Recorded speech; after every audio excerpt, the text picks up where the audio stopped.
So yesterday to be completely honest, I was wearing my M354, my Seiko M354.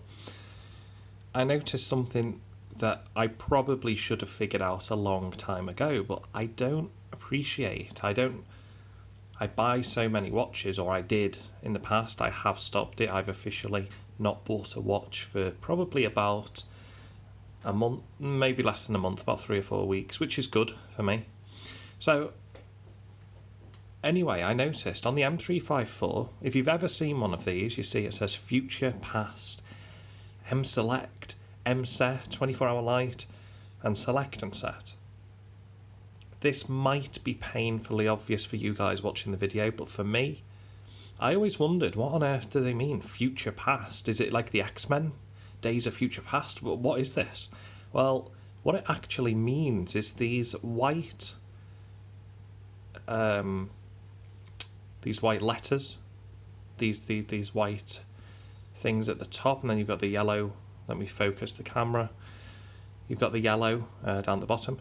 The white represents the top button, and the yellow represents on the line below. So let me just prove something real quick. So if we go over to the date, and we use my theory, future is the top button. So you can see the 6 turns to a 7, turns to an 8, turns to a 9. If you want to go past, you use the button below. Obviously, if you pull this crown out and you start, you can start changing I'm not going to change the time and date. If we go back to the main screen, we've got the light, very reminiscent to some of the Casio models actually. And then finally, over on the right hand side, we've got the select button, which, it does act as a select button. It travels all the way through the months and so on, and you can set, if I was to pull the crown out, you can set the seconds with it. It just goes to show that sometimes we've got a cool watch in our hands. It's probably got more information on it, more features than maybe we realise. Wristwatch check. Today I've actually been, you guessed it guys, I've been back to the Casio M5610. One of my friends actually bought this watch. Well, he's bought the military version, so he's actually paid about £110 based on my recommendation. And boy, does that feel good when you recommend someone the watch. I've had several comments on the channel. People have bought watches because of what I've said, and it's such a delicate job. I've got to be so careful and honest. I can't lie to people. I can't say this is a rubbish watch, don't ever buy it, and then wear it myself. And vice versa. I can't say it's a great watch and then suddenly you buy it and realise actually it's not that great. So this really quickly brings me on to another topic. Why we talked the other day about watches, watch addiction, and it is an addiction, I admit it. Jeffrey McMahon, if you check out his video, he's actually just put one out this evening talking about watch addiction, and he's one of the most watch addicted guys on YouTube, apart from maybe TGV. So it got me thinking. Obviously, there was, if you watch my previous video, there was the ex-girlfriend and, the 7-year relationship, it failed, and I turned to watches, many watches, vintage. You saw them, you saw my video collection of watches. But more than ever, I met a guy today. I've known him for a little while, but not too well, but I got talking to him today, and this guy owns an Oris. I think it was is it the Big Pilot? Is it called a Big Pilot or Large Pilot? Something like that. It's a pilot watch.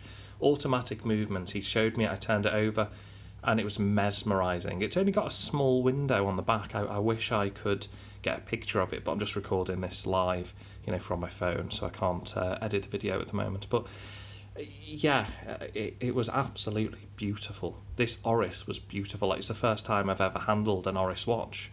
And he just handed it over. He's got Grand Seikos. This guy is a true and utter collector. He's kind of like me if I had a lot of money. That's exactly what I would be doing. But someone else then told me, is this to fill a void in your life? And I kind of thought, well, okay, the girlfriend thing, the ex-girlfriend thing, that was 1.5 years ago now. So, yeah, I think that still lingers. But more recently than that, I'm going to let you guys, in on a, not a secret, but I basically purchased my first house this year, very early this year, January, February time. Moved into the house, and unfortunately for me, I am attached on the side to some neighbours who love to play their television very, very loud. I can hear bass from about 5 p.m. right the way through till 11:30 p.m. I've gone round, I've told them very politely, please, can you just be careful of the bass, be a bit mindful of the bass, really politely, And unfortunately, they're not. They've ignored me. The bass is still going and going. And I'm thinking to myself, well, ultimately, if that carries on, I've got no choice but to move. Really, really upset, because this is, this was going to be for the channel. This was going to be a big thing. I didn't move and get a house just for the channel, but I moved because I kind of thought to myself that it'll help me move on in my life. I'll be able to get the house. I'll be able to do some more watch videos, hopefully bring different watches once a month, maybe incorporate a Patreon, that kind of thing. I had big ideas for the channel. But what actually happened is that the channel's unfortunately taken a little bit of a backseat. I do these videos now and I use the watches I've currently got because I need to save every single penny so that I can move, into somewhere else. And it's really gutting. If you have the same problem, noisy neighbours, you'll know exactly what I'm on about. It really is not pleasant at all. So I guess the question is there a void in your life? Is there some reason that you know about, some reason that you collect these watches? So I'm going to leave you with that one. I do have another video coming very soon. It's going to have a big question.